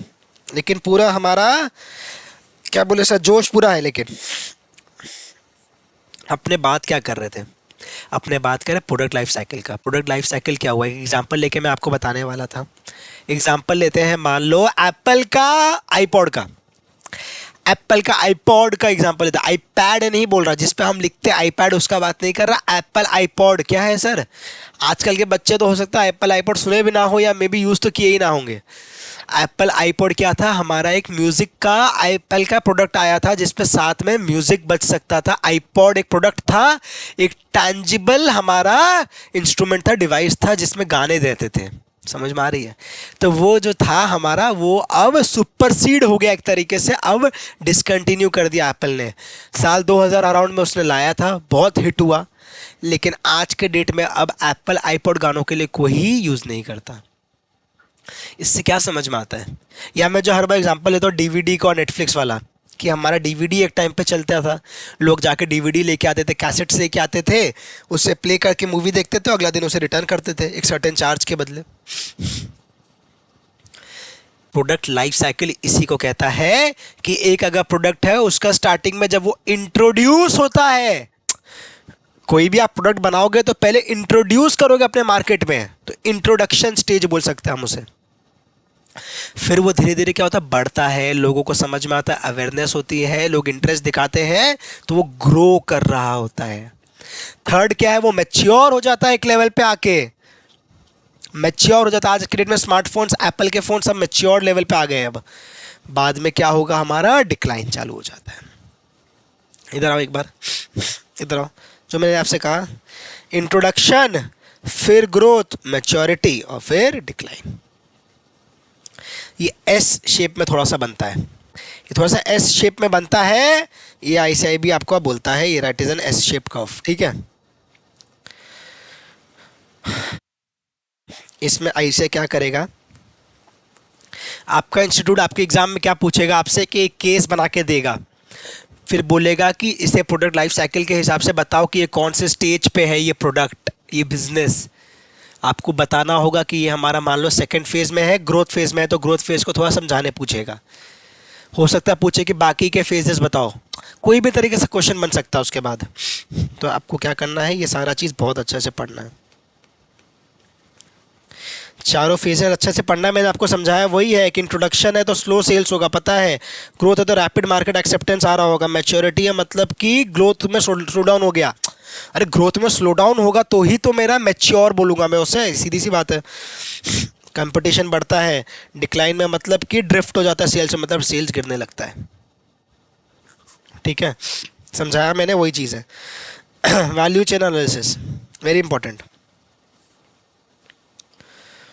स्टार पे स्टार मार लो, very important. Value chain analysis, हमारा जो वैल्यू चेन एनालिसिस है ना, वो कौन लाया था सर? वैल्यू चेन एनालिसिस भी कोई लेके आया था क्या सर? वैल्यू चेन एनालिसिस भी कोई लेके आया था क्या? माइकल पॉटर नाम सुना है? माइकल पॉटर नाम तो सुना होगा। माइकल पॉटर भी हमारे कौन थे? हार्वर्ड के एक प्रोफेसर थे। माइकल पॉटर भी हमारे एक हार्वर्ड के प्रोफेसर थे। उन्होंने वैल्यू चेन एनालिसिस का बात किया था, कहाँ पे बताएं? आपका किताब में, उनका एक किताब में जिसका नाम था कम्पिटिटिव एडवांटेज, उसने उस किताब में वैल्यू चेन एनालिसिस का जिक्र किया था। आगे आप पढ़ोगे पॉटर के बारे में। इधर वैल्यू चेन एनालिसिस हुआ क्या लेकिन सर? एक बिजनेस है, सेट ऑफ एक्टिविटीज चलती है, माल लेके आना, उस पर कुछ काम करना, एक प्रोडक्ट बनाना, उसे सेल करना, फिर उस पर आफ्टर सेल सर्विस देना। ये एक चेन हुआ, ये एक चेन हुआ। यस और नो? यस। तो इस चेन में हर एक जो स्टेप है, प्रोडक्ट लाना, काम करना, बनाना, हर एक जो स्टेप है, वो एक एक एक्टिविटी, एक वैल्यू क्रिएट कर रही है। तो वैल्यू चेन एनालिसिस बोलता है कि पूरा सेट में सारे एक्टिविटीज को देखो, कहीं पे इंप्रूवमेंट करने का स्कोप है तो इंप्रूवमेंट भी करो। इधर आ जाओ, कहां पे हूं? Page number 2.24। Value chain analysis is a method of examining each activity in value chain of a business in order to identify areas for improvement। जैसा कि मैंने आपसे कहा, वही बात यहाँ पे लिखा हुआ है। ईच स्टेज को देखो और सब्ट्रैक्ट करो उस एक्टिविटी को जो वैल्यू ऐड नहीं करता। लॉजिकल सी बात है। अरे भैया कहीं पे एफर्ट लग रहा है, मतलब पैसे लग रहे हैं, मैन पावर लग रहा है, टाइम लग रहा है, और वो वैल्यू ही ऐड नहीं कर रहा मेरे पूरा बिजनेस साइकिल में, बिजनेस की चेन में, वैल्यू चेन में, तो मैं उसे क्या करूंगा? हटा दूंगा, डिसमेंटल कर दूंगा, स्टॉप कर दूंगा। वही बात यहाँ पे बोला गया। इंपॉर्टेंट, हाँ ये डायग्राम इंपॉर्टेंट है। इसमें मतलब क्विकली आपको एक बार दिख जाएगा सारा चीज़ क्या क्या इसमें लिखा है, मैं आगे बताता हूँ मैं। Very very important. Primary activities where of value chain, of value chain, ठीक है ना। Primary activities of value chain of the organisation are grouped into 5 main areas. कितना बार आया देखो तो एक बार प्लीज, एक बार आप लोग देखो तो, ग्रीन से हाईलाइट कर रहा हूँ। आरटीपी मई 18, मई अप्रैल 23 एमटीपी का, और प्रीवियस है सितंबर 24। भैया अभी जो एग्जाम गया आपके सीनियर से, जो एग्जाम दिया उसमें भी ये चीज आया था। बहुत इंपॉर्टेंट है। फेवरेट एरियाज होते हैं ये सब, कुछ कुछ इंस्टीट्यूट के ना एकदम फेवरेट एरियाज होते हैं। ये porter, product life cycle, value chain, ये सब सारी बातें, कंपटीशन की बातें आगे आएंगी, ये सारे बातें ना फेवरेट एरियाज है। बार बार पूछता है भाई, बार बार पूछ रहा है। आ जाओ इधर आ जाओ। जैसा कि मैंने आपसे कहा, इनबाउंड लॉजिस्टिक्स, मटेरियल लेके आना, उसे स्टोर करना, रिसीव करना, स्टोर करना इनपुट्स को ऑफ प्रोडक्ट एंड सर्विस को, आउट ऑपरेशन करना मतलब कुछ बनाना, मैन्युफैक्चर करना, मशीन चला के उससे कुछ बनाएंगे ना रॉ मटेरियल लाने के बाद, तो वो बात हुआ। ये सारी बातें। आउटबाउंड लॉजिस्टिक्स, भैया उसे आगे बढ़ाना है, कस्टमर को देना भी तो डिस्ट्रीब्यूट करना है। मार्केटिंग क्या हुआ? सीधी सी बात है, मार्केटिंग तो करनी ही होगी हमें हमारे प्रोडक्ट्स की। आज के टाइम मूवी आती है तो उसके भी प्रमोशंस होते हैं कि नहीं? यस और नो? यस, तो वही चीज़ है। कस्टमर्स आर मेड अवेयर, क्या वर्ड यूज किया, made aware of the product और service and are able to purchase it. Service मतलब आफ्टर सेल सर्विस की बात हो रही है, installation, repair, technical training, spares, जितने भी आफ्टर सेल सर्विस हो सकते हैं वो सारी। एक चीज़ देखो इसमें, इस डायग्राम में आओ एक बार ऊपर। दो एक्टिविटी का बात हुआ है। अगर एग्जाम में आपको ना ज़्यादातर प्राइमरी एक्टिविटी पूछ के, बोल के पूछता है क्वेश्चन, अगर पूछा तो दिमाग की बत्ती बंद, ये पांचों को लिख के आ जाना। अगर गलती से सपोर्ट एक्टिविटी पूछ लिया पोर्टर का नाम दे के, देख रहे हो ये वाला, तो इसमें आपको ये चारों पॉइंट को लिख के आनी है। ये चारों पॉइंट को लिख के आनी है। नीचे यहाँ पे आपको बताया डिटेल में। Each of these primary activities are linked to support activities. These can be divided into 4 areas. Support activities को 4 एरिया में डिवाइड किया। एक प्रोक्योरमेंट, एक टेक्नोलॉजिकल डेवलपमेंट, तीसरा ह्यूमन रिसोर्स मैनेजमेंट, चौथा है इंफ्रास्ट्रक्चर। क्या क्या है? इंफ्रास्ट्रक्चर, सेकंड क्या बोला? ह्यूमन रिसोर्स मैनेजमेंट, उसके बाद प्रोक्योरमेंट और technological development. Procurement, technological development, procurement, technological development, human resource management, और चौथा है हमारा इंफ्रास्ट्रक्चर। समझ में आ रही है? यस, ये वाला चीज़ आप लोग पढ़ लेना, ये आप लोग के लिए, ठीक है, इंपॉर्टेंट। आ जाओ, industry environment analysis 2.5 industry environment analysis, उसके अंदर 2.5.1 पोर्टर के 5 फोर्सेस की बात लिखी है। पोर्टर का 5 फोर्सेस का बात लिखा, कितना बार पूछता देखो तो एक बार। प्रीवियस क्वेश्चन नवंबर 23। इस एरिया में एक ब्यूटी बताऊंगा आपको अभी। एक गजब की बात बताऊंगा आपका, लगातार 4 बार पूछा गया इस एरिया से। क्या बोल रहे इधर आओ एक बार इधर आओ। 5 फोर्सेस का बात चल रहा, ठीक है ना, इधर आओ।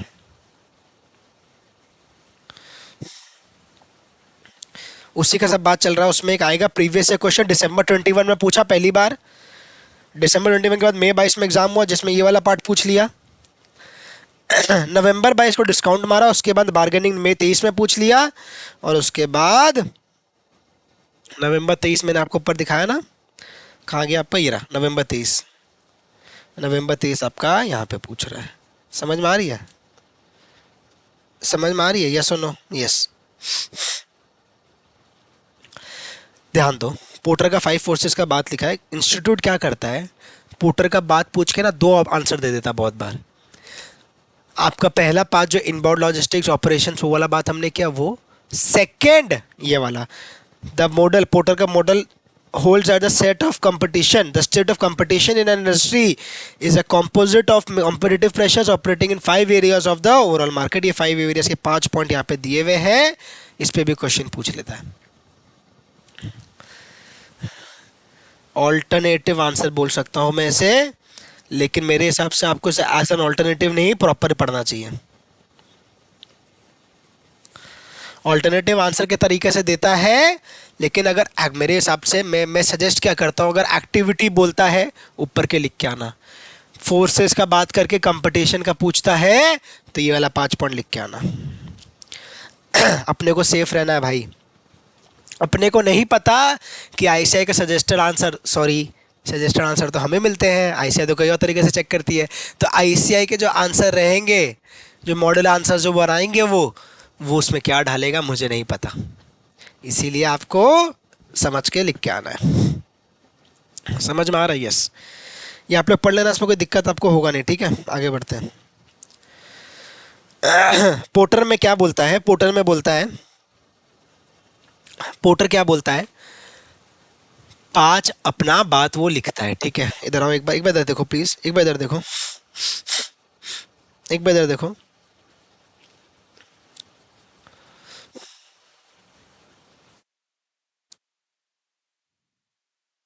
मैं जो मिटा रहा हूँ, पोर्टर्स 5 फोर्सेस कंपटीशन. पोर्टर का 5 फोर्सेस ऑफ कंपटीशन क्या है? पहला वो बोलता है, इधर आ जाओ अब, थ्रेट ऑफ न्यू एंट्रेंट्स. अब आपको मजा आएगा, अब आपको लॉजिकली समझ में आएगा सारी बातें. सब आप हाँ बोलते चलोगे, मैं बोलते चलूंगा और आप हाँ बोलते चलोगे, ऐसा होगा. आपको सब समझ में आएगा. पहला क्या है? Threat of new entrants. Competition में न्यू एंट्रेंट के आने का थ्रेट हमेशा रहता है. एक बिजनेस में एक न्यू एंट्रेंट के आने का थ्रेट हमेशा रहता है. कैसे? इधर आओ अब. न्यू एंट्रेंट्स के आने से क्या होगा? इंडस्ट्री की प्रॉफिटेबिलिटी रिड्यूस हो जाएगी. वो लोग नया प्रोडक्शन कैपेसिटी ऐड करेंगे, सप्लाई बढ़ेगा, प्राइस घटेगा, ओवरऑल प्रॉफिटेबिलिटी सबका रिड्यूस हो जाएगा. डिमांड सप्लाई आपने 11 में पढ़ा है. इसके लिए ना, इसका एक्सप्लेनेशन कैसे दिया है यहाँ पे देखो. अब यहाँ एक्सप्लेनेशन दिया है इसका. ये कितना बार पूछा देखो तो, आरटीपी में 18, 19, 23 लगातार पूछता है. इस एक्सप्लेनेशन में याद करने की एक निमोनिक बताता हूँ. अगर ये एक्सप्लेनेशन पूछता है, देता है थ्रेट ऑफ न्यू एंट्रेंट्स में, मतलब नया एंट्रेंट माने का स्पेस उसको मिल रहा है, तो उससे क्या होगा? एग्जिस्टिंग वालों की बीपी बढ़ जाएगी, ब्लड प्रेशर, बीपी बढ़ जाएगी. वो लोग को अपना स्पेस वो लोग बना लेते हैं. तो नया एंट्रेंट्स क्या कहा? BP space. क्या कहा? BP space. क्या आप बोल रहे हो सर? जो बोल रहे हो इधर ही है. देखो बीपी स्पेस क्या हुआ. अब इधर आओ. बी से क्या हुआ आपका? ब्रांड आइडेंटिटी बी से हुआ. समझ रहे क्या करना चाहता हूँ? प्रोडक्ट डिफरेंशिएशन पी, एस से स्विचिंग कॉस्ट, ए से एक्सेस टू डिस्ट्रीब्यूशन चैनल, सी से आपका कैपिटल रिक्वायरमेंट्स, और ई से इकोनॉमीज ऑफ स्केल. रिकॉर्ड जो पी छूट गया ये रहा पॉसिबिलिटी. क्या क्या बात बोला है? कैपिटल रिक्वायरमेंट है, हाँ कि ना? अरे हाँ, कैपिटल तो चाहिए बिजनेस में घुसने के लिए, इंडस्ट्री में एंटर करने के लिए, तो वो बात है. इकोनॉमीज ऑफ स्केल में क्या बोलना चाह रहा है? जो एग्जिस्टिंग लोग हैं उनका इकोनॉमीज ऑफ स्केल का एडवांटेज है उनके पास. वो बड़े क्वांटिटी में माल बनाते हैं, जिससे पर यूनिट कॉस्ट रिड्यूस होता चला जाता है. सामने वाला नया एंट्रेंट को डिफिकल्टी होगा कंपटीशन में. प्रोडक्ट डिफरेंशिएशन मतलब डिफरेंशिएटेड प्रोडक्ट या प्रोडक्ट डिफरेंशिएशन इंटरचेंजेबली बोला जाता है, जिसमें बोलता है कि दूसरा टाइप का प्रोडक्ट बनाओ आपका जो अलग बाकी लोग से अलग है. वो बात है. मतलब product differentiation refers to the physical of perpetual differences or enhancement that make a product special or unique in the eyes of customers. Unique कब होगा? जब बाकी लोग से वो अलग होगा. स्विचिंग कॉस्ट, अगर नया एंट्रेंट आता है तो उसे एग्जिस्टिंग कस्टमर्स को, नया एंट्रेंट अगर आता है तो एग्जिस्टिंग कस्टमर को स्विच करना होगा कि मैं इससे नहीं. अरे भैया अमेजन और मान लो नेटफ्लिक्स, तो मान लो नेटफ्लिक्स पहले से आया हुआ था तो अब प्राइम अगर आ गया अमेजन प्राइम, तो नेटफ्लिक्स से स्विच करना पड़ा, तो खर्चा बढ़ता है कस्टमर के एंड में भी। तो वो जो खर्चा बढ़ता है that is called as switching cost. तो कस्टमर को वो इंकर करना पड़ता है। तो नया एंट्रेंट को इतना अच्छा से वैल्यू देना होगा, सेटिस्फाई करना होगा अपना कस्टमर, क्योंकि वो लोग वो स्विचिंग कॉस्ट को इंकर करने के लिए रेडी रहे। समझ में आ गया? अब आप लोग रीड करोगे आपका काम हो जाएगा। ब्रांड आइडेंटिटी, अब इतना साल से कोई बिजनेस में है तो ब्रांड आइडेंटिटी तो उसकी बन जाएगी। उसके ब्रांड आइडेंटिटी तो बन जाएगी ना। The brand identity of the products offered by the existing firms can serve as another entry barrier. समझ में आ रहा है? डिस्ट्रीब्यूशन चैनल्स का एक्सेस, सारे नॉर्मल बातें हैं। आप जो इस चैप्टर को और आपको इस सब्जेक्ट को पढ़ना है एक बिजनेसमैन पॉइंट ऑफ व्यू से। अगर आपके पास खुद का घर में बिजनेस है तो वैसे सोचो, नहीं तो आप बिजनेस करना चाहते हो तो उस एंगल से सोचो कि भैया अगर कोई बिजनेस में क्या क्या प्रॉब्लम होगा मैं अगर घुसना चाहूँगा तो। मुझे डिस्ट्रीब्यूशन चैनल में डिफ़िकल्टी होगी, मैं अपना माल कैसे आगे बढ़ाऊँ, पहुँचाऊँ सही लोगों को, सही रिटेलर को, ताकि वो एंड कंज्यूमर्स तक सही से पहुँचाए। समझ में आ रहा है? पॉसिबिलिटी ऑफ एग्रेसिव रिटेलिएशन, मतलब जो एग्जिस्टिंग लोग रहेंगे वो लोग से रिटेलिएशन मिलने का चांस है, उनसे थ्रेट है कि भैया आप कहाँ से इस प्रोडक्ट में आ रहे हो, उनके एंड से भी कोई मैल प्रैक्टिसेस पॉसिबल है। एग्रेसिव रिटेलिएशन बाय इनकम्बेंट्स, मतलब एग्जिस्टिंग लोग कैन डेटर एंट्री, डेटर मतलब डेफर कर लो by other firms into an existing industry. समझ में आया? Yes. Bargaining power of buyers, forces की बात हो रही है, हमारे पोर्टर के फोर्सेस की बात हो रही है कंपटीशन वाले एनवायरनमेंट में, ठीक है ना। बार्गेनिंग पावर ऑफ बायर्स, अगर बायर्स का बार्गेनिंग पावर है मतलब क्या, ये पॉइंट्स आपको याद करने होंगे, सब में ना पॉइंट्स लिखे हो, पॉइंट्स आपको याद करने में। 3 पॉइंट आपका दिया है, ये 3 पॉइंट आपको याद करना है। क्या है? बायर्स को फुल नॉलेज है। बायर का बार्गेनिंग पावर कब होगा? अपने जब उसमें जाते हैं, मान लो हॉस्पिटल में जाते हैं, हॉस्पिटल में आपको पता है बहुत महंगा बिल आता है आज के डेट पे। जो बोलता है अपने चुपचाप पे कर देते हैं। दिन का 15,000 लग रहा है, सिरिंज का इतना, उस चीज़ का इतना, तो अपने जिसमें डिस्कशन झगड़ा नहीं कर पाते। अपने को नॉलेज नहीं है उस इंडस्ट्री का, हॉस्पिटल का, उस मेडिकल चीज़ों का इतना टेक्निकल नॉलेज नहीं रहता अपने को। लेकिन अगर जहाँ पे नॉलेज है, जहाँ पे नॉलेज है वहाँ पे बार्गेनिंग पावर अपना बढ़ जाता है। हॉस्पिटल के केस में बार्गेनिंग पावर नहीं करते, अपने जो बोलता मान लेते हैं। एग्जाम्पल समझ में आया? एग्जाम्पल लिख लो। हॉस्पिटल से आपको याद रहेगा, हॉस्पिटल्स में फुल नॉलेज नहीं, उल्टा है, मतलब हॉस्पिटल से आपको याद रखने के लिए लिखा रहा हूँ। हॉस्पिटल से क्या होता है, हॉस्पिटल में हमें नॉलेज नहीं रहता, इसलिए हमारा बार्गेनिंग पावर नहीं रहता, इसलिए रिवर्स एग्जांपल दिया है मैंने। They spend a lot of money of the industries products, they big buyers. बड़ा क्वांटिटी में माल उठाओ तो आपको बार्गेनिंग पावर अपने आप आ जाता है। Industry's product is not perceived as critical to the buyers needs and buyers are more concentrated than firms. ठीक है। सप्लायर का बार्गेनिंग पावर 3 पॉइंट दिया, 3 पॉइंट पढ़ लो। सप्लायर का बार्गेनिंग पावर कब होता है? स्विचिंग कॉस्ट हाई रहता है तो होता है, क्रुशियल होता है, सब्स्टिट्यूट्स अवेलेबल नहीं होता है, कंसंट्रेटेड जो लोग ज़्यादा है दैन बायर्स। समझ में आ गया? कब होता है सप्लायर का बार्गेनिंग पावर? वापस बताओ, सप्लायर का बार्गेनिंग पावर कब होता है? वापस बताओ। जब स्विचिंग कॉस्ट हाई होता है, जब स्विचिंग कॉस्ट हाई होता है, they are concentrated than the buyers. और पहला पॉइंट या फिर थर्ड पॉइंट मेरे एग्जांपल में कब हुआ? जब सब्स्टिट्यूट्स अवेलेबल नहीं है। ठीक है। Nature of rivalry in the industry, industry में कैसा राइवलरी है? कट थ्रोट क्या हुआ? ये अंग्रेजी का एक शब्द है, इंग्लिश का एक वर्ड है, जैसे कि अपने हिंदी में बोलते हैं ना कतई जहर, मतलब बहुत कतई जहर कंपटीशन, उस तरीके से अपने बोलते हैं, उसका अंग्रेजी वर्ड हो गया कट थ्रोट।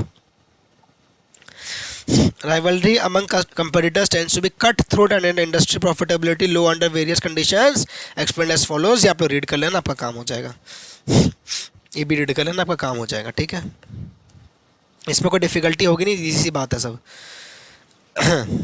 इसमें कोई डिफ़िकल्टी होगा नहीं, इजी सा बात है। Attractiveness of industry, industry attractive कब होती है? एक इंडस्ट्री अट्रैक्टिव कब होती है?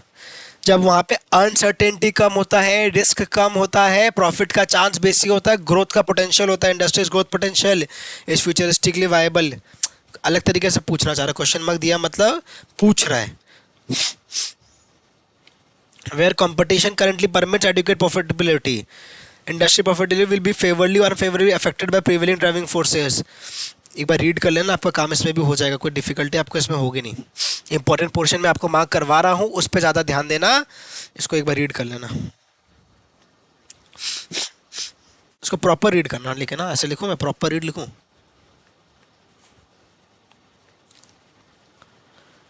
Properly read. हाँ, कोई रीड दिक्कत की बात नहीं, नॉर्मल नॉर्मल सारी बातें लिखी है। जैसे कि कहा डिग्री ऑफ रिस्क अनसर्टेनिटी कितना है, उसके बाद vulnerable या weak rivals, vulnerabilities of weak rivals, perhaps converting the unattractive industry situation into a potentially rewarding opportunity। अगर राइवल इतने स्ट्रांग नहीं है तो अच्छा रहता है। ठीक है, आगे आ जाओ, आ जाओ भाई। इंपॉर्टेंट एक्सपीरियंस कर्व कितना बार पूछा है।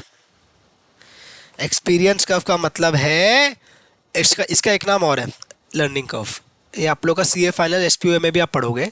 एक्सपीरियंस कर्व का लर्निंग कर्व या फिर एक्सपीरियंस कर्व या फिर लर्निंग कर्व का क्या मतलब है कि बताता है कि एक्सपीरियंस के साथ आपका एफिशिएंसी बढ़ जाता है in the productive work.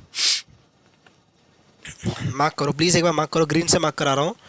It explain, sorry green से मार्क करा रहा हूं। It explains the efficiency increase gained by the workers through repetitive productive work। Sir efficiency का क्या मतलब हुआ? आज अपने मान लो आप सोचते हो कि आज अपने 10 घंटा पढ़ाई करेंगे, 10 घंटा पढ़ाई करके 4 चैप्टर पढ़ लेंगे। एसएम का 4 चैप्टर आज रिवाइज कर लेंगे सर, 10 घंटा पढ़ेंगे। तो अब अगर आप कर पाते हो 2 चैप्टर तो आप एफिशिएंट नहीं थे। इफेक्टिवली आप 10 घंटा पढ़ सकते हो लेकिन एफिशिएंसी आपका नहीं था। ये डिफरेंस हो इफेक्टिव और एफिशिएंसी का। समझ में आ गया? समझ में आया सर? ठीक है, इंपॉर्टेंट। हाँ, ये वेरी इंपॉर्टेंट है ये। We learn as we grow. क्या फीचर्स होता है एक्सपीरियंस कर्व का? Important. As the organisation grow they gain experience easy. Second, experience may provide advantage over competition। okay, sounds logical। large and successful organization possess stronger experience effect। Experience effect का मतलब ये है कि अगर experience रहता है तो कोई अनसर्टेनिटी, कोई एक्सीजेंसी भी आ जाती है किसी बिजनेस में, कोई मिसहैप, कोई ऐसा चीज़ हो जाता है जो कोई वेरी फ्रीक्वेंटली फेस नहीं करता, बट सिंस वो इस इंडस्ट्री में बहुत समय से है तो वो क्या अडेप्ट कर पाता है चेंज को। अब कोरोना वायरस के चक्कर में अगर सब कुछ ऑनलाइन शिफ्ट हो गया तो सब एजुकेशन मान लो ऑनलाइन शिफ्ट हो गया, तो जो लोग उसे अडेप्ट नहीं कर पाए, फिजिकल में ही रह गए, वो लोग जो फिजिकल में ही रह गए वो लोग क्या हुए, उन्हें दिक्कत हुआ। लेकिन जो एक्सपीरियंस थे, जो लोग एक्सपीरियंस थे इंडस्ट्री में थे बहुत समय से, वो लोग क्या किया, वो एक्सपीरियंस इफेक्ट उनका काम आया, वो लोग ऑनलाइन भी अडेप्ट कर पाए, उनके पास रिसोर्सेज, टीम सब इतनी बढ़िया थी। Okay, yes. And as the business organization grow they gain experience advantage over competition और experience effect। ठीक है, समझ में आ रहा है? ये सुंदर से एक तो कर्व बनाया जाता है इसमें, ये सुंदर से एक तो कर्व बनाया जाता है इसमें, आप लोग पढ़ लेना, ये इंपॉर्टेंट कर्व याद कर लेना। बोलना क्या चाह रहा है कि कॉस्ट घटता चला जाएगा जब मैं प्रोडक्ट क्वांटिटी बढ़ाता जाऊंगा, कॉस्ट घटता चला जाएगा जब मैं क्वांटिटी बढ़ाता जाऊंगा। आ जाओ value creation, important. Value creation important है। वैल्यू क्रिएशन क्या हुआ? वैल्यू क्या हुआ? वैल्यू हुआ, वैल्यू क्या हुआ? वैल्यू हुआ जो perceived satisfaction benefits a customer gets from a company's product is the value creation by the company towards its customers। इधर आओ एक बार। Concept of value creation introduced primarily by product. ठीक है, ये सब बातें तो value is measured by the company's products, features, quality, availability, durability, performance and by its services for which the customers are willing to pay. सीधी सी बात है। अरे आईफोन खरीदते हो तो आईफोन से आपको वैल्यू मिलती है, एक वैल्यू परसीव करते हो तो ही उसका वो दाम देते हो। तो वो आपका क्या हुआ, उस बिकॉज मान लो उसका क्वालिटी अच्छा है, अवेलेबिलिटी, ड्यूरेबिलिटी अच्छा है, परफॉर्मेंस अच्छा है, फीचर्स अच्छे हैं, तो वो उसका वैल्यू दे रहा है आपको, उसी का आप पैसा देते हो। Competitive advantage leads to superior profitability at the most basic level। How profitable depends on 3 factors। Important। जहाँ बुलेट मिलेगा वहाँ तो अपने को अच्छे से मेहनत करना है। क्या है? Value of customers place, second है प्राइस, थर्ड है cost of creating. Value of customer place, price और cost of creating. Value price cost, value price cost, value price cost, याद रहेगा। हाँ, आगे आ जाओ। यहाँ पे आप थोड़ा सा फास्ट जा सकते हो। अब यहाँ से क्या है, थोड़ा सा आप फास्ट जा सकते हो। मार्केट एंड कस्टमर क्या हुआ, सबको पता है। मार्केट मतलब एक ऐसा प्लेस जहाँ पे बायर और एक सेलर इकट्ठा आते हैं, इंटरैक्ट करते हैं एंड बाई सेल का ट्रांजैक्शन करते हैं। मार्केट प्लेस, आप रास्ता में जाओ, ग्रोसरी दुकान जाओ, एक स्टोर्स है वो भी मार्केट प्लेस है। ऑनलाइन पे आओ, e commerce is also market space, जहाँ अमेजन वगैरह हमारे रहते हैं, अमेजन फ्लिपकार्ट सारे। समझ में आ रहा है। मार्केट इज अ प्लेस, कहीं लिखा है क्या फिजिकल प्लेस, ऐसा तो नहीं लिखा है, ऑनलाइन भी हो सकता है। For interested parties, buyers and sellers where item services can be exchange for a price. ठीक है, रीड कर लेना, बाकी कोई दिक्कत नहीं होगा आपको इसमें, कोई दिक्कत नहीं होगा आपको। इसको मैं बता रहा हूँ, रीड कर लेना, मैंने आपको हल्का सा समझा दिया है। कस्टमर क्या होता है मुझे आपको बताने की दरकार नहीं है, आपको मालूम है, रीड करो। कस्टमर क्या होता है आपको पता है भैया, जो खरीदता है, that buys the product, that is person is called the customer. Important है बिकॉज उसके बिना रेवेन्यू नहीं आएगा, कंपनी चलेगी नहीं। कंज्यूमर और कंज्यूमर सिनोनिमस होता है, सबको पता है, कोई दिक्कत है इसमें नहीं। और कोई बात है इसमें इंपॉर्टेंट, फटाफट देख लूँ मैं। कस्टमर को कैसे कैरेक्टराइज किया जाता है, कैटेगराइज किया जाता है हम बेसिस और डेमोग्राफी, जो हमने पढ़ा था ऊपर, वही सर के हिसाब से कस्टमर को हम कैटेगराइज करते हैं। रीड, इसको भी रीड। मतलब आपको एग्जाम में व्हाट इज कस्टमर नहीं पूछेगा, समझ रहे हो। व्हाट इज कस्टमर आपको इंस्टीट्यूट नहीं पूछेगा, तो वो आपको थोड़ा सा एप्लीकेशन बेस्ड क्वेश्चन पूछ सकता है, लेकिन व्हाट इज कस्टमर ऐसा क्वेश्चन आप नहीं एक्सपेक्ट करोगे। कस्टमर एनालिसिस क्या हुआ, कस्टमर एनालिसिस क्या हुआ, कौन बताएगा, कौन बताएगा कस्टमर एनालिसिस क्या हुआ सर।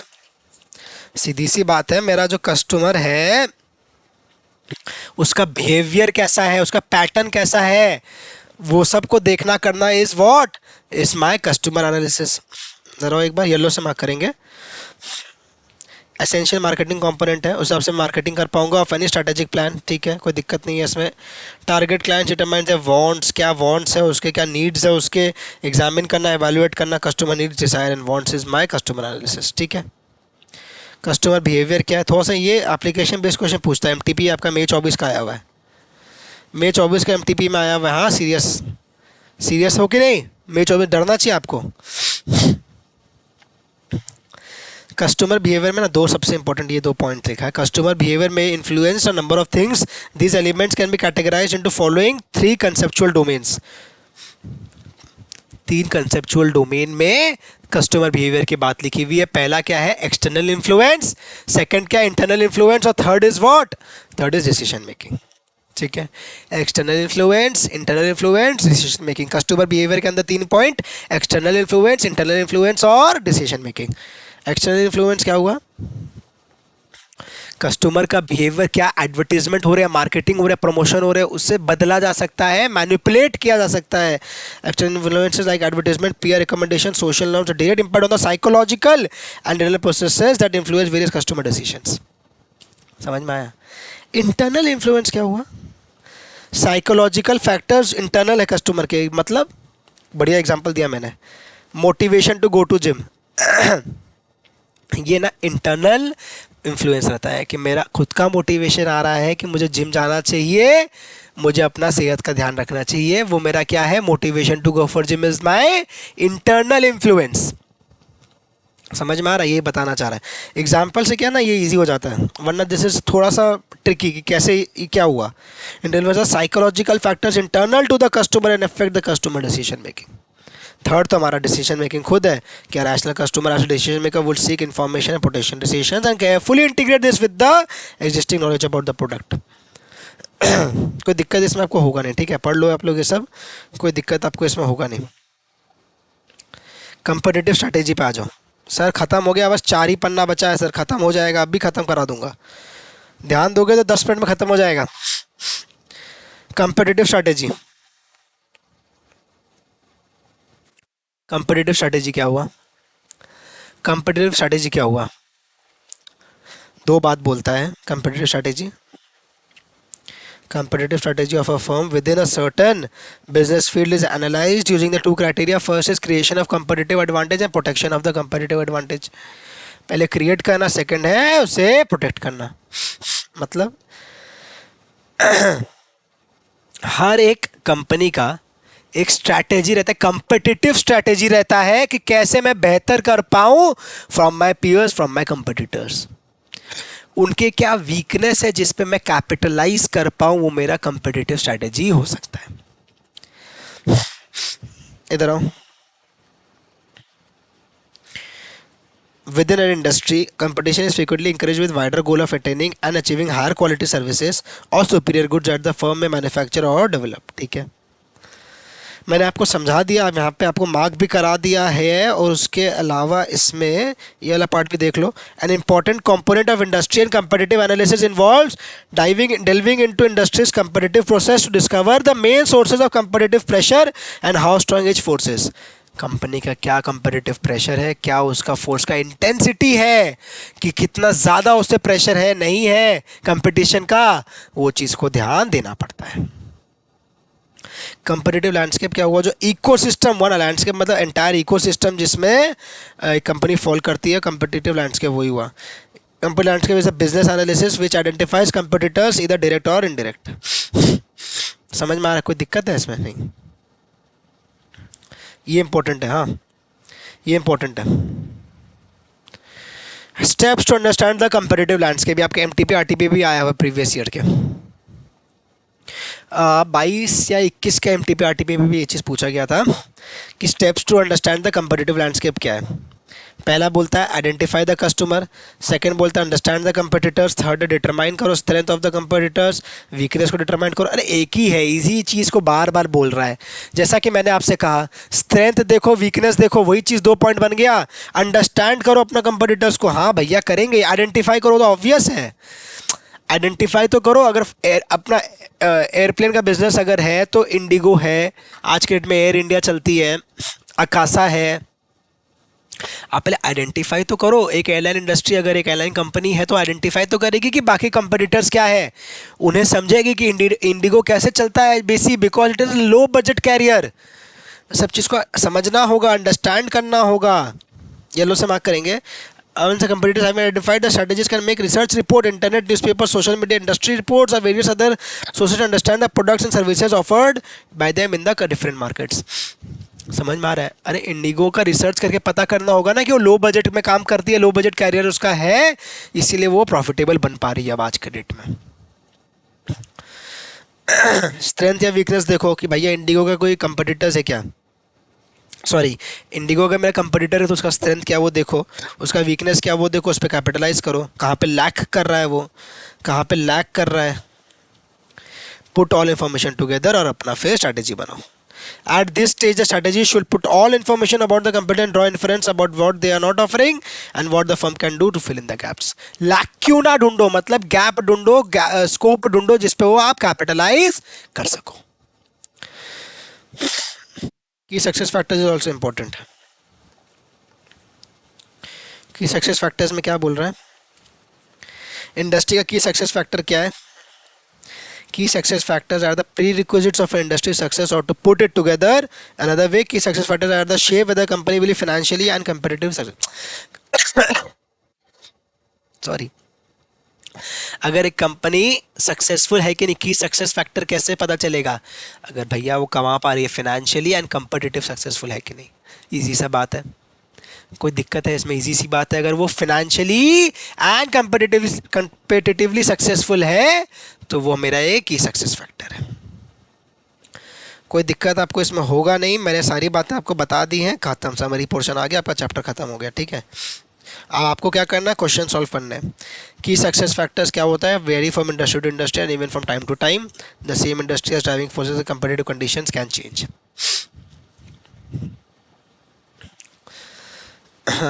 और कोई इसमें इससे इंपॉर्टेंट बात, एग्जाम्पल दिया, देखो क्या एग्जाम्पल दिया था आपको. इंस्टीट्यूट अपैरल मैन्युफैक्चरिंग में की success factors are appealing designs and colourful combinations to create buyer interest and low cost manufacturing efficiency to permit attractive retail pricing and ample profit margins. बढ़िया बढ़िया सुंदर सुंदर कलर वलर दिखा के आपको कपड़े बेचे जाते हैं ताकि आप उससे खरीदो, आपका इंटरेस्ट आए और जो सप्लायर है जो माल बेच रहा है उसका लो कॉस्ट में वो बन जाए और फिर वो अच्छा प्रॉफिट कमा पाए। ये सारी बातें थी, हमने पूरा चैप्टर आपसे डिस्कस कर लिया आपके संग। एक बार मैं आ जाऊँ फुल स्क्रीन में। सो हमने चैप्टर कंप्लीट कर लिया हमारा। कौन सा बताओ तो chapter number 2 which is what, which is strategic analysis in the external environment. Next day अपने क्या पढ़ेंगे, नेक्स्ट डे अपने पढ़ेंगे sir chapter number 3 which is what, which is your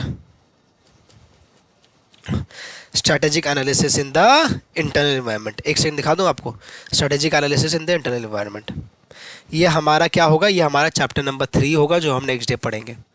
आपको अच्छे से वीडियो सुनना है हमारा वीडियो पे। आपको अगर पसंद आया तो लाइक शेयर सब्सक्राइब करिए, अपने दोस्तों के संग भी इसे शेयर करिए ताकि सबका कंबाइंड बेनिफिट हो पाए। मैं हमारा फिनेंशियल मैनेजमेंट का मेरे हैंड रिटन नोट्स अगर आपको चाहिए तो नीचे दिए गए डिस्क्रिप्शन बॉक्स में गूगल फॉर्म है, कमेंट सेक्शन में पिन कमेंट में भी दे दूंगा, उससे आप भर दो, आपके घर तक आपको किताब मिल जाएगा। अच्छे से पढ़ाई करो, कोई भी दिक्कत हो तो क्या करना है, कॉन्टैक्ट एसएप। कोई भी दिक्कत हो तो हमें कांटेक्ट करिए, सब्सक्राइब करिए और हमारा दूसरा प्लेलिस्ट भी मैंने लगा दिया है, वो भी आप चेकआउट कर लो फिनेंशियल मैनेजमेंट का, जिसमें सारे वीडियोस हैं, दोनों साइड में आपको मिल जाएंगे। अच्छे से आप पढ़ाई करो, कोई दिक्कत हो तो हमें रीच आउट करो। See you again in the next video. Till then what, take care, God bless and all the best for exams.